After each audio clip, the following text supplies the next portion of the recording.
आज हम आपको एक ऐसी सत्य घटना पर आधारित एक कहानी की तरफ लेके चल रहे हैं जो कि स्नैक वुमेन ऑफ उत्तराखंड के नाम से मीडिया में छाई हुई थी। हम बात कर रहे हैं एक मनहूस उस दिन की, यानी 14 सितंबर 2023 को किसी अज्ञात राहगीर ने थाना कोतवाली हल्द्वानी को फ़ोन के द्वारा अवगत कराया कि 3 पानी गोला बाईपास रोड पर एक कार संदिग्ध अवस्था में खड़ी हुई है, जबकि वाहन की पिछली सीट पर कोई व्यक्ति बैठा हुआ है एवं देखने में प्रतीत हो रहा है कि उसके प्राण और पखेरु उड़ चुके हैं। थाना कोतवाली इस तरह की इत्तला पाते ही अपने हमराही जवानों के साथ उक्त स्थल पर पहुंच गए।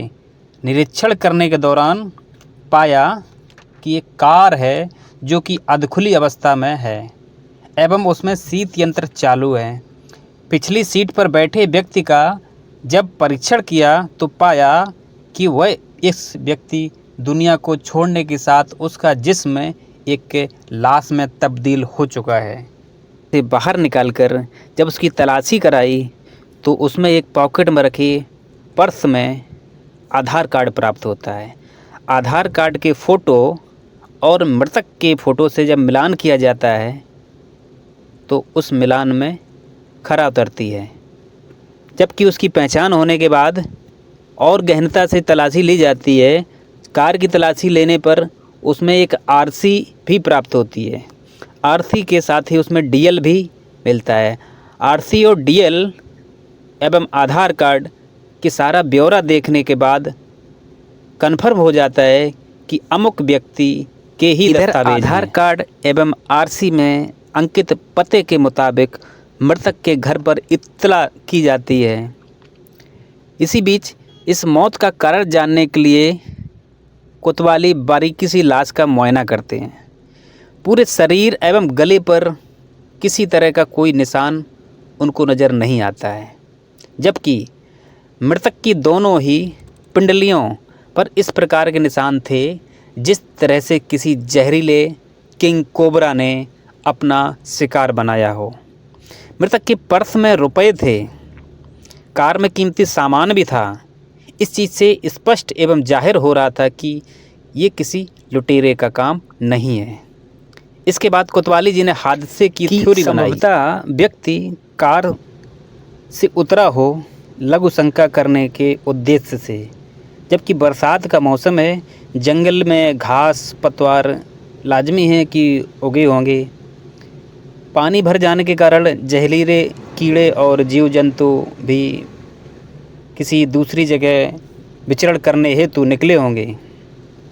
जाने अनजाने में व्यक्ति का पाँव हो सकता है कि सांप के पिछले हिस्से पे पड़ गया हो। उस जीव ने संकट का आभास करते ही संभवतः उस व्यक्ति को डस लिया हो। कोतवाली जी की थ्योरी का अगला चरण था सांप का डसना। लेकिन सांप जब डसता है तो आदमी बुरी तरह से घबरा जाता है। उसी घबराहट में व्यक्ति कार की पिछली सीट पे यकीनन बैठ गया होगा, जबकि सांप के जहर ने बहुत तेज़ी से असर किया और कुछ ही देर में उस व्यक्ति को मौत की नींद में सुला दिया। यह तो केवल संभावना का आधार मान के चल रही थी। थ्योरी सिर्फ ये संभावित थी, घटना इससे उलट थी। सच क्या है इसको जानने के लिए निसंदेह उस शव का, उस लाश का पोस्टमार्टम कराना होगा एवं पोस्टमार्टम करने के उपरांत उस पोस्टमार्टम की रिपोर्ट मुकम्मल होने के बाद उस रिपोर्ट का इंतज़ार करना होगा। मौके पर की गई तहकीकात में व्यक्ति के छोटे भाई ने पुलिस को बताया कि बीते कुछ दिनों पूर्व उसके भाई का बर्थडे था। इसी बर्थडे को मनाने के लिए विगत दिनों मेरा भाई घर से बाहर गया हुआ था। बाहर जाता तो देखा था, अपितु तब से वो वापस नहीं आया है और उसके कुछ दिनों बाद अपने उस भाई की लाश को पाता है। बहरहाल पुलिस ने कार्रवाई करके पंचनामा के बाद पोस्टमार्टम के लिए भी उस लाश को अस्पताल में भिजवा दिया। इधर पुलिस विवेचना भी कर रही थी और इस केस में एक मुकदमा भी दायर कर दिया था। पोस्टमार्टम के बाद जो व्यक्ति के शव हैं उस शव को परिजनों को सौंप दिया गया। 2 दिन बाद उस शव की अंत्येष्टि भी कर दी जाती है। और उल्लेखनीय बात यह है कि घटना वाले दिन उस व्यक्ति की माँ अपने 3 पुत्रियों एवं एक दामाद के साथ किसी तीर्थ स्थान पर भ्रमण के लिए गई हुई थी। परमार में अनहोनी की सूचना पाते हुए सारे के सारे उस हमवतन अपने हल्द्वानी शहर को लौट आते हैं। अंत्येष्टि के दूसरे दिन उस व्यक्ति की छोटी बहन थाना कोतवाली पहुंचकर एक इंस्पेक्टर जी को इत्तला देती है और उसने स्पष्ट कहा, मेरे भाई के साथ हादसा नहीं हुआ है, बल्कि ये एक सोची समझी पटकथा साजिश के तहत उसका एक मर्डर किया गया है। उसके बाद घटना को दुर्घटना का रूप देने का भरसक प्रयास किया गया है। व्यक्ति के बहन ने इस आशय के साथ कोतवाली जी को लिखित तहरीर दी। उस लिखित तहरीर के आधार पर मुकदमा कायम करके और उनको आश्वासन दे दिया गया कि मुजरिम को बख्शा नहीं जाएगा, उसको सलाखों के पीछे पहुंचाया जाएगा एवं कठोर से कठोर कानून की कार्रवाई की जाएगी। निसंदेह मामला संदिग्ध प्रतीत हो रहा था। अलबत्ता मृतक व्यक्ति के परिवार से कोई प्राथमिकी दर्ज कराने नहीं आया। अब जब उसकी बहन आई तो तहरीर की आदत पर मुकदमा तो कायम कर लिया गया है। प्रथम दृष्टया जांच के जब शुरुआत की गई, जो उसकी बहन ने लिखित में प्राथमिकी दर्ज कराई थी उसमें उन दोस्तों का भी जिक्र किया गया था जिसके साथ उस रात अपनी जन्मदिन की पार्टी मनाने के लिए घर से व्यक्ति निकला हुआ था। जब कोतवाली जी ने अपने सभी मुखबिर अपने अपनी जगह पर टीमें गठित करके तैनात कर दिए, जब उन दोस्तों की कुंडली को खंगालना शुरू किया गया, इधर पोस्टमार्टम की रिपोर्ट भी पुलिस को प्राप्त हो गई। जो विशेषज्ञों ने बताया कि निश्चित तौर पे ये जो मृत्यु हुई है सर्पदंश से हुई है। उन्होंने लिखा कि व्यक्ति की जो किन्हीं परिस्थितियों में उसे कोबरा ने डसा हुआ है। सर्पदंश के समय अधिक दर्द या अधिक पीड़ा नहीं होती है, नाम मात्र का दर्द मच्छर चींटी के काटने समतुल्य होता है। ये टिप्पणी जो डॉक्टरी पैनल था उन्होंने इस तरह की। सर्पदंश में अत्यधिक विश्वास ये था कि सांप तो निसंदेह है वो एक जीव होता है तो जहरीला होता है, उसका काटा हुआ पानी भी नहीं मांगता है, इसलिए किसी को एक बार डसने के बाद सांप दोबारा नहीं डसता है। जबकि मृतक के दोनों पैरों में सर्पदंश के निशान थे जो संदेह की स्थिति और पैदा कर रहे थे। माना जा सकता है कि सांप सिर्फ एक बार डसता है ना कि 2 बार, लेकिन उस भौतिक रूप से सत्यापन करने को उपरांत पाया कि उसी ही सर्प ने उस व्यक्ति को 2 बार डसा हुआ। मसलन ये मामला इतना सीधा साधा नहीं था जैसा दिख रहा था। इसके पीछे गहरी और बड़ी षड्यंत्र की साजिश थी।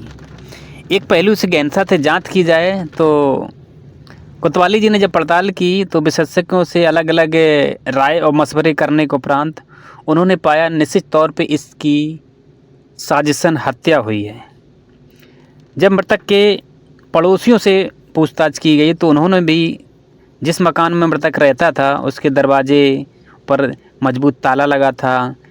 इससे कोतवाली जी को शंका और बढ़ती चली गई कि आखिरकार ये जो अपराधी थे उसके दोस्त थे वो उस मकान में ताले लगा के आखिर क्यों चले गए।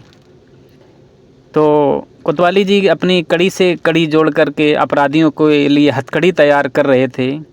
उनका सुराग लगाने के लिए जब उनके घर पे दबिश दी जाती है लेकिन वो लोग नहीं मिलते हैं और उनके मोबाइल नंबर भी बंद जाते हैं।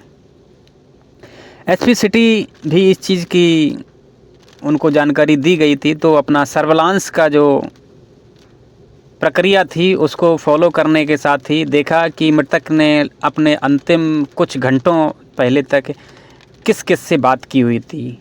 तो उनका कॉल डिटेल सर्विलांस के माध्यम से निकलवाया गया। तो सर्विलांस से की रिपोर्ट आने के बाद जब कोतवाली जी को रिपोर्ट हाथ लगी तो उन्होंने उस रिपोर्ट का अवलोकन किया और सभी रास्तों का रूट मैप तैयार करने के साथ ही टीम का दोबारा से अपना गठन किया एवं सीसीटीवी कैमरे पर विचार किया। उनके फुटेज जो थे उसको खंगालना शुरू किया। किसी रास्ते से तो मृतक और हत्यारे 3 बाईपास पहुँचे होंगे, ये तो इसमें कोई गुंजाइश जैसी बात नहीं थी। किसी कैमरे पर उनकी गतिविधि रिकॉर्ड हुई होगी, कहीं कुछ हो तो ऐसा देखने को मिलेगा जो कि वर्कआउट करने में सहायक होगा। इसके साथ ही इधर दूसरी टीम को भी मृतक के मित्रों, रिश्तेदारों, पड़ोसियों आदि के तहकीकात में लगा दिया। इसी बीच पुलिस को एक मोबाइल नंबर पर उनकी नज़र जाती है जो कि उस मृतक के मोबाइल से कई बार संपर्क उसके माध्यम से साधा गया था। मोबाइल सेवा प्रदाता कंपनी से उक्त नंबर धारक का नाम एवं पता उनसे जानने की कोशिश की गई तो पाया चौंका देने वाले राज उसमें खुले। मालूम हुई कि जिस व्यक्ति की अंतिम समय में अंतिम कुछ घंटों में बात हुई थी वो कोई और नहीं, एक कॉल गर्ल थी। जब पुलिस ने उस कॉल गर्ल की गहनता से तहकीकात, उसकी हिस्ट्री, उसका रिकॉर्ड, उसका कुंडली खंगालने का प्रयास किया तो मालूम हुआ कि कुछ वर्ष पूर्व तक वो कॉल गर्ल एक सामान्य लड़की हुआ करती थी, लेकिन पैसे कमाने की चाह ने उसको इस धंधे में लेकर आकर खड़ा कर दिया। वो पुरुषों को देह सुख प्रदान करने का अपना इस पेशे को आगे बढ़ाने का प्रयास कर रही थी। अब समय के साथ उसने भी अब इस धंधे को बदलाव किया, एक टारगेट बनाया कि सिर्फ़ और सिर्फ अमीर शहजादे या अमीर लड़कों को इस तरह का सर्विस प्रोवाइड कराएगी। धंधे का स्वरूप बदला, उसकी आकांक्षा बदली, सपने बदले और लालसा भी बदली। तो अपने उसी रूपरेखा को बनाते हुए इस लड़की ने जिस अमीर शहजादे के साथ अपने शारीरिक संबंध बनाती थी उसके चुपके से अश्लील वीडियो भी बना लिया करती थी, जबकि उस व्यक्ति को इस चीज़ की भनक तक नहीं लगती थी। समय यूं ही चलता चला गया, एक नहीं दो नहीं कई लड़कों के इसके कैमरे में नग्न चलचित्र कैद इसने कर लिए। फिर उन लड़कों को ये चलचित्र वायरल करने की धमकी दिया करती थी कि यदि आप ऐसा नहीं करेंगे, इतनी दौलत हमें यदि आप नहीं प्रदान करेंगे तो हम आपके साथ इस तरह का सलूक करेंगे। तो वो सारे लड़के डर जाया करते थे कि यदि ऐसा नहीं किया तो इसका अंजाम ये होगा। मसलन वो लोग मुंह मांगी कीमत दे दिया करते थे। उसी चक्र में, उसी जाल में ये मृतक भी उस ही लपेटे में आ गया था। दर्शकों, कहानी का स्वरूप थोड़ा लंबा है, इस एक अध्याय में इस कहानी को समेटना मुमकिन नहीं है मेरे लिए। यदि आप लोग विशेष मांग करेंगे तो हम इस कहानी का द्वितीय भाग भी आप तक पहुंचाने का प्रयास करेंगे।